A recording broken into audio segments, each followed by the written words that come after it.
자, 서버들을 위한 OS의 발전 과정을 한번 보도록 하겠습니다. 지금까지는 우리가 서버 하나에 들어가는 OS의 발전 과정을 봤죠.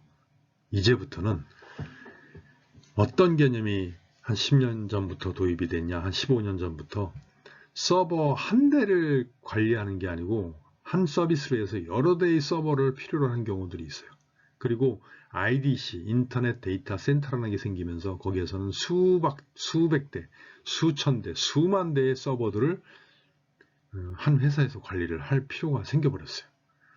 그러다 보니까 한 대 서버에 붙어 있는 장치들을 관리하는 OS가 아닌 수천 대, 수만 대의 서버를 관리하는 그 위의 레벨, 메타 레벨의 OS가 등장하게 됩니다.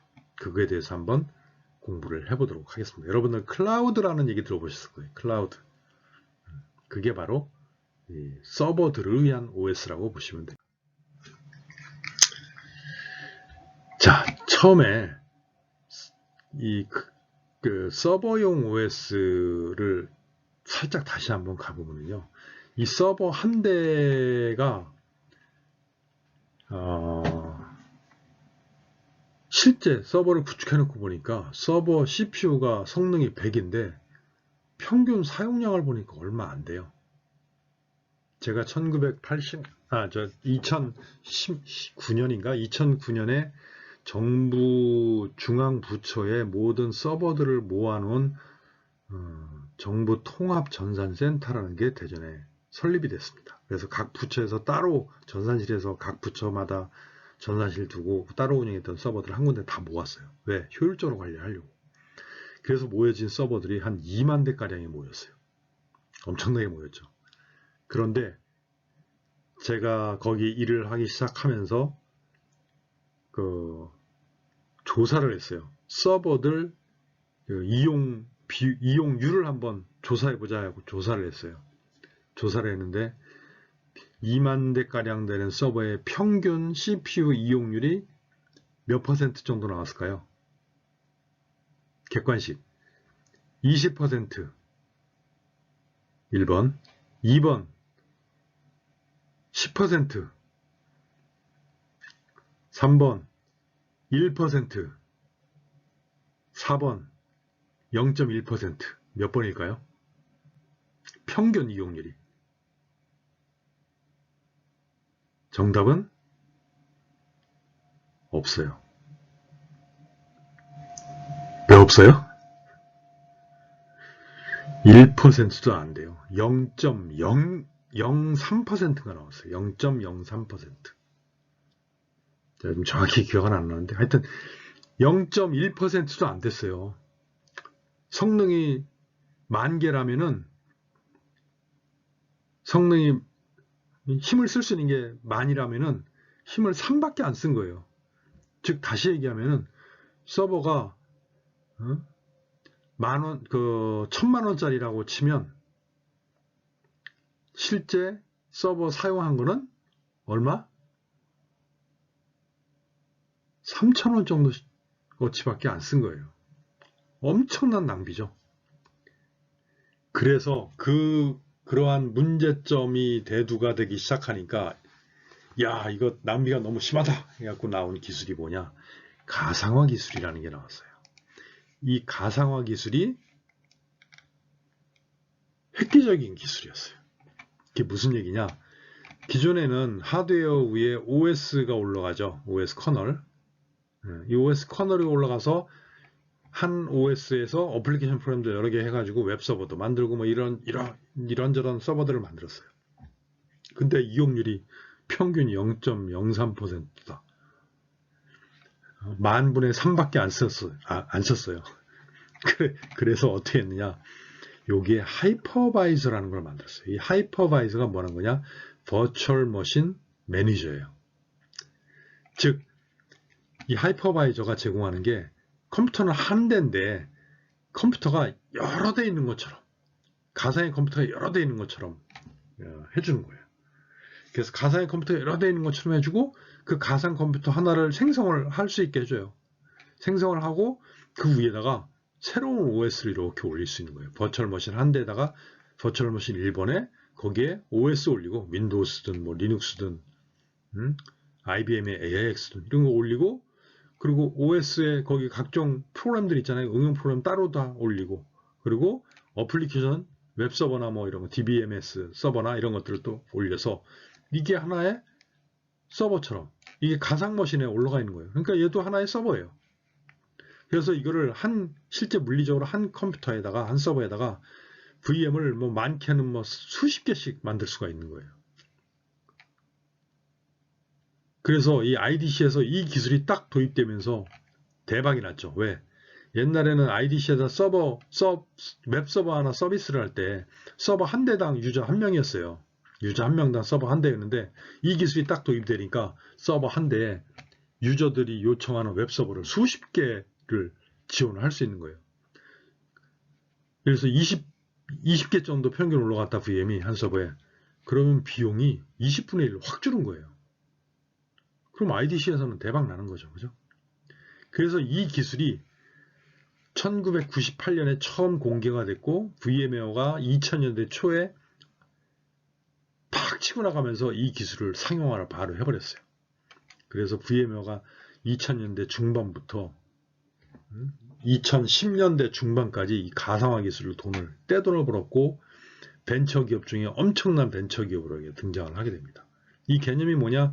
하드웨어가 있고 하이퍼바이저가 올라가고 OS가 하나 깔리고 그 다음에 응용 프로그램으로 하이퍼바이저를 올리고 이렇게 그리고 여기에 OS를 설치하고 여기에 웹서버들을 설치를 했던 거예요. 이게 가상 머신이 가상 서버가 여러 개 뭐 보안 서버도 만들고 뭐 AI 서버도 만들고 웹 서버도 만들고 그러니까 한 서버에 OS는 하나 깔고 거기에 이 하이퍼바이저 하나 깔고 이 하이퍼바이저 하나 위에 수십 개의 가상 서버들이 생긴 이런 버전이 하나 있고 타입 2형이고 또 하나는 이거 불편하잖아요. 성능도 여기 항상 고쳐야 되니까 이거 없애자 해서 나온 게 타입 1형입니다. 이게 바이메탈형이었고 중간에 호스트 OS를 없앴어요. 그래서 하이퍼바이저가 하드웨어 그냥 나눠 공유할 수 있게 하지만 요 위에 가상 서버들은 이 가상 서버에서 돌아가는 OS는 자기가 하드웨어 하나 점유하고 있는 것처럼 해주는 것을 만들었어요. VM웨어가 이걸 잘 만들었어요. 그러니까 성능이 이때는 그냥 옛날처럼 OS 하나 깔고 서비스 하나 해주면 되는 거에 비해서 성능이 요 서비스를 이용하는 유저들 입장에서 봤을 때 한 60% 정도밖에 안 나왔어요. 60%도 채 안 됐어. 한 50%. 근데 이렇게 중간에 호스트 OS를 없애고 하이퍼바이저를 바로 하드웨어에다 올리니까 성능이 한 80% 이상이 나왔어요. 그러니까 이때부터 이제 IDC들이 전부 다 이 가상화 기술을 이용하는 겁니다. 그러니까 VM웨어가 뭐예요? 버추얼 머신 소프트웨어. 이게 이제 OS를 나눠 쓰는 한 서버에다가 가상 OS를 여러 개를 만들어 쓰는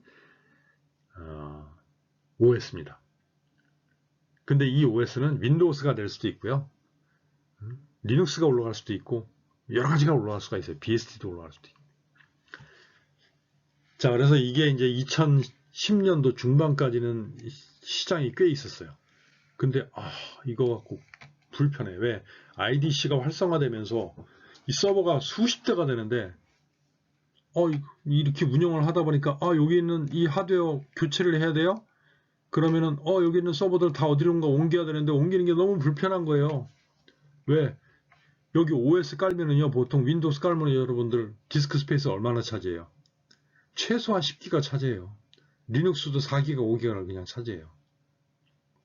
이 복사하는 것도 용량도 많고, 백업 받는 것도 이거 이미지, OS 올라간 이미지 전부 다 디스크로 다 백업 받거든요. 용량이 엄청 크니까 관리하기가 힘들어요. 하드 디스크도 많이 필요하고. 그래서 아니 이렇게 할 필요가 뭐가 있느냐 해서 만들어진 기술이 2013년, 2000년도 후반부에 연구 개발이 시작돼서 그때 당시에 이제 컨테이너 기술이 연구가 됐고 도커라는 회사에서 도커라는 솔루션을 2013년에 공개를 합니다. 이 컨테이너 기술이에요. 이건 어떻게 하는 거냐? 컨테이너 엔진, 하드웨어 위에 호스트 OS가 있고요. 컨테이너 엔진이 여기 올라옵니다. 이게 도커라는 프로그램이에요. 어플리케이션 프로그램이에요. 이거를 올리면 가상머신이 했던 것처럼 똑같이 요 나름대로 니들 환경 다 만들어 줄게. 여기에서 뭐 웹서버를 돌리든 DBMS 서버를 돌리든 해주는 거예요. 근데 OS가 올라가질 않아요.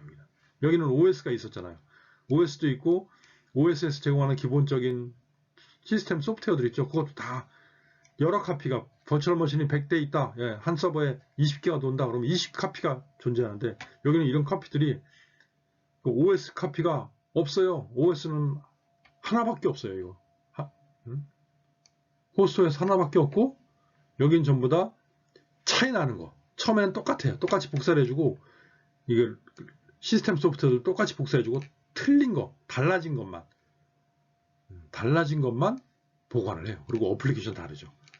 그러니까 이 용량이 예를 들어서 버추얼 머신의 용량이 평균 뭐 한 6기가 정도 된다. 그러면 이거는 뭐 웹서버 올리고 뭐 올리고 해봤자 기껏해야 한 30메가? 30메가 정도? 엄청 줄어들었죠. 용량이. 그러니까 예를 들어서 서버 이거 뭐 정기 점검을 해야 돼요. 그럼 이 서비스들 20개 있는 거 딴 데로 옮겨야 되잖아요. 옮기는데 이때 디스크 복사가 여기는 예를 들어서 20개다 그러면 20 곱하기 6기가 얼마예요? 네? 120기가잖아요. 그죠? 120기가를 복사를 해야 돼요. 이거 엄청 시간 오래 걸려요. 근데 이거는 20개 해봤자 얼마예요? 600메가밖에 안 돼요. 600메가 금방 복사하죠. 뭐. 그러니까는 이 서비스 관리하는 게 너무 간편해진 거예요. 그래서 이 컨테이너 기술이 나오면서 이게 완전히 깨갱하기 시작했습니다. 깨갱. 요즘은 전부 다 이 컨테이너 기술 쓴다고 보시면 돼요. 그래서 이 서버에서 옛날에 VM이 예를 들어서 서버가 좀 큰 서버들은 한 20, 30개씩 돌렸거든요. 근데 요즘 우리 리눅스 서버 조그만 것들은 버추얼 머신 뭐 한 많이 돌려야지 4, 5개 있어요. 근데 이 컨테이너 기술은요. 수십 개가 들어도 끄떡없어요. 왜? 이 컨테이너는 실제 어플리케이션에서 도는 거 있죠? 그게 이 OS의 어플리케이션 프로그램이랑 똑같이 동작을 해요. 단지 환경만 이 시스템 환경들 있죠? 그 환경 바뀐 것만 따로 관리를 해요. 똑같은 걸 그냥 공유합니다. 그러다 보니까 이 여기서 돌아가는 어플리케이션 입장에서 봤을 때는 이 VM에서 돌아가는 거랑 환경이 내 나름대로 별도 환경이 유지가 되기 때문에 전혀 차이가 없는 거예요. 이 버추얼 머신과 컨테이너에서 돌아가는 어플리케이션과 버추얼 머신에서 돌아가는 어플리케이션이 개발자 입장에서든 실제 서버로 관리하는 입장에서든 전혀 차이가 없어져 버렸어요. 대신에 크기는 100분의 1로 확 줄었죠. 100분의 1 아니라 200분의 1로 확 줄었죠. 그리고 서버도 훨씬 효율적으로 쓸 수가 있고 관리 편리하고. 그럼 이거 누가 써요? 가상화 기술 이거 누가 씁니까? 결국은 컨테이너 기술로 그냥 온 거예요. 근데 컨테이너 기술도 결국은 가상화 기술이에요. 가상화 기술 중에 하나예요. 그래서 시작 및 종료 속도 보면 그 이미지가 크기가 얼마 안 되니까 훨씬 빠르겠죠. 그죠? 앱 실행하고 종료하는 속도가. 그리고 웹서버 이미지 크기도 훨씬 작고 오버헤드 거의 없고 집적도 한 개 OS에 N개의 차이 나는 것만. 그런데 이쪽 버추얼 머신 개념은 N개의 OS 이미지를 가지고 있으니까 집적도도 훨씬 컨테이너 기술이 좋죠. 그래서 이 컨테이너 기술들이 도커에서만 만들어진 게 아니고요. 여러 회사들이 또 만들었는데 일단은 이렇게 되는 거 안 쓰죠. 그러니까 얘는 아웃. 그죠? 그리고 리눅스 다른 거는 뭐 리눅스만 지원을 해요. 그런데 도커는 윈도우스, 맥OS도 지원을 해요. 게임이 안 되죠. 그죠? 그러니까 도커가 그냥 이겨버렸어요. 근데 제일 늦게 나왔어. 제일 늦게 나온 건 아니네요. 그래서 도커가 이 컨테이너 기술 시장을 점령을 해버렸습니다. 그래서 우리가 클라우드라는 건 뭐예요? 클라우드. IDC에서 서버 몇 대 있는지 유저들은 몰라도 됩니다. IDC에서 다 알아서 할게요. 서버 수백 대, 수천 대, 수만 대 있는 거 저희들이 다 알아서 할게요. 아마존, 구글 이런 데서. 그러면서 유저들은 구글이나 아마존에 뭐 요청하면 돼요? 아, 나 서버, 웹 서버 하나 만들어주세요. 그러면 가상 서버 하나 만들어줘요. 그게 뭘로 만들어지냐? 컨테이너로 만들어져요. 이 도커에서 해줘. 컨테이너로 만들어지는데 그게 2013년에 나왔잖아요. 이 컨테이너 기술이 그 히트를 치게 된 게 쿠버네티스라는 소프트웨어가 나오면서 이 도커 기반의 컨테이너를 관리해주는 툴이에요. 이게 나오면서 이때부터는 완전히 도커가 서버, 클라우드 서버 시장을 완전히 점령을 해버립니다. 그전에는 뭐가 있었냐? VMware가 있었잖아요. 그렇죠? 그리고 이때 당시에 VMware를 이용해서 한 서버를 여러 서비스를 위한 서버로 나눠서 썼어요. 한 하드웨어를. 그렇게 하면서 이 구글이든 아마존에서 AWS 서비스를 이때 2006년에 시작을 했어요. S3, EC2, 하드웨어, 서버를 제공해 주는 거, 뭐 스토리지를 제공해 주는 거. 그래서 이게 이제 최초의 IaaS라고 합니다. 그래서 아마존의 IaaS가 클라우드 OS의 조상이라고 할 수가 있을 정도입니다. 클라우드 OS. VMware는 조상이라고 할 수가 없어요. 왜냐하면 한 서버를 나눠서 쓰는 기술이었기 때문에 클라우드는 여러 서버들을 이용해서 고객한테 서비스를 하는, 즉 내가 아마존에서 어떤 가상 웹서버를 하나 받잖아요. 그러면은 아마존의 어떤 서버에서 내 서비스가 돌고 있는지 물리적인 하드웨어를 딱 지정을 할 수가 없어요. 왜? 수수료 얘네들은 이동해요. 그래서 이런 것들을 관리해 주는 게 수십 대, 수백 대, 수천 대, 수만 대 컴퓨터에서 그런 내 가상 머신 이미지가 왔다 갔다 하면서 실행되는 것을 관리해 주기 위한 소프트웨어가 2010년에 오픈스택이라는 게 나왔어요. 이거요? 오픈소스예요. 오픈소스 클라우드. 렉스페이스 호스팅하고 나사에서 같이 개발을 한 겁니다. 근데 이제 VMware도 자기네들이 가상화 기술은 최고였는데 이 OS만 팔다 보니까 아마존이나 구글에 밀렸잖아요. 그래서 아마존을 아주 그냥 달갑지 않게 보고 있다 VMware가 이 구글하고 붙어가지고 클라우드 파운드리라는 것을 만들었어요. 구글의 여러 매니지먼트, 수만 대 서버를 관리하는 그거를 만듭니다. 그러면서 클라우드 파운드리가 나왔는데 결국 이게 구글의 운영관리 기술이 여기 들어간 거죠. 근데 너무 복잡했어요. 오픈스택도 너무 복잡해요. 근데 2013년에 도커 딱 나오고 2015년 쿠버네티스가 딱 나오니까 쿠버네티스가 너무 좋은 거예요. 이거는 리눅스 재단하고 구글에서 설립한 CNCF라는 재단이 만들었어요.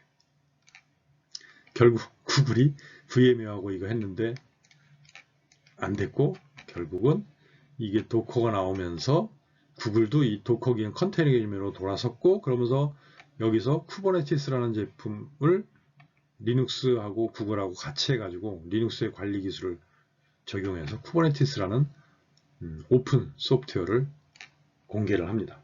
이러면서 이 쿠버네티스라는 클라우드 OS를 글로벌 클라우드 업체들이 현재 사용 중이고 요즘은 클라우드 서비스는 전부 다 이 쿠버네티스를 이용해서 이루어지고 있다고 보시면 돼요.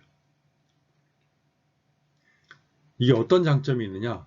내 서비스가 어떤 한 시점에 보는 어떤 특별한 서버에서 돌고 있어요. 근데 그 서버가 문제가 생겼어. 그럼 서비스 갑자기 죽죠.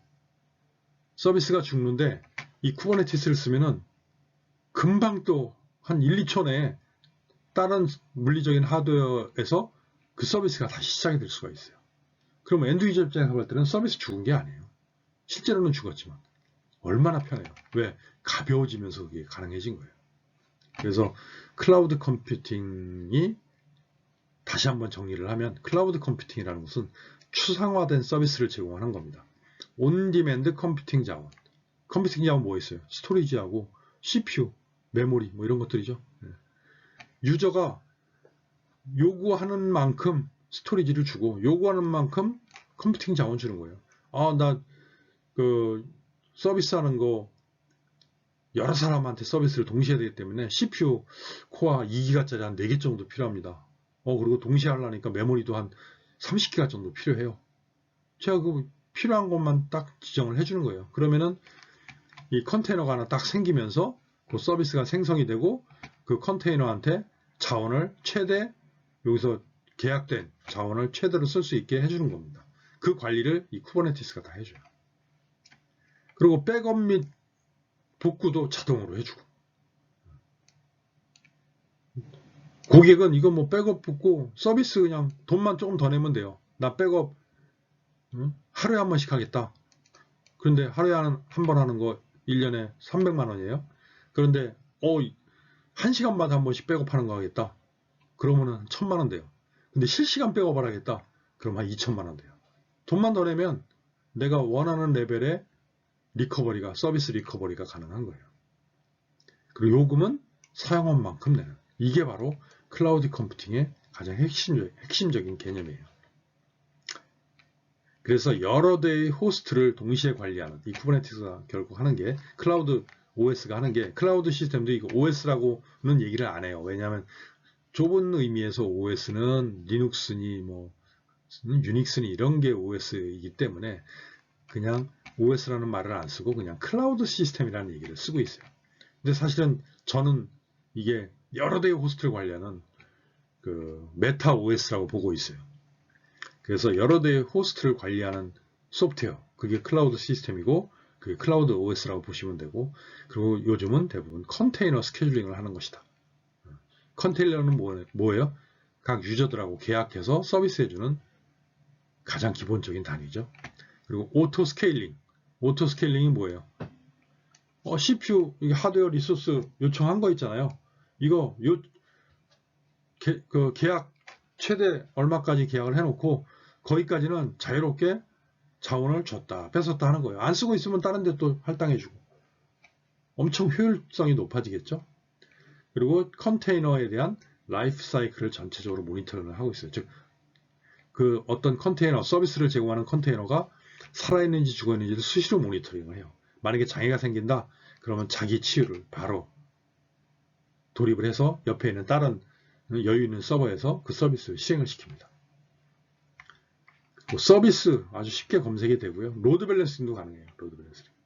가상 머신을 여러 대를 만들어 놓고 하나는 서울에 만들어 놓고 하나는 워싱턴에 만들어 놓고 하나는 저 파리에다 만들어 놓고 해서 언제든지 복구가 될 수 있도록 그렇게 해놓고 서비스 유저들한테 오는 거 유럽에서 오는 거는 파리로 보내고 한국에서 오는 거는 동남아에서 오는 거는 한국으로 보내고 미국 쪽에서 오는 거는 워싱턴으로 보내고 이렇게 로드 밸런싱이 가능해요. 그래서 이런 여러 전 세계적으로 흩어져 있는 이 서버들 사이에 클러스터 데이터 관리, 데이터가 유니크하게 관리가 되어 있죠. 이런 거 자동으로 다 해줍니다. 그리고 워크로드, 서버, 물리적인 서버의 로드가 이쪽에 막 몰리고 있다. 그러면 일부 컨테이너를 다른 서버로 이전을 시켜주는 이런 일들을 하는 게 바로 이 클라우드 시스템이 하는 일이고 클라우드 OS가 관심을 갖고 있는 일입니다. 자, 오늘은 여기까지 하겠습니다. 그래서 서버 OS, 유닉스, BSD 이런 쪽 얘기를 좀 했었고요. 그리고 클라우드 OS, 여러 서버들을 관리해주는 클라우드 시스템이라고 하죠. 그거에 대한 개념을 버추얼 머신과 컨테이너 그 발전 과정을 한번 공부를 해봤습니다. 오늘은 여기까지 하도록 하겠습니다.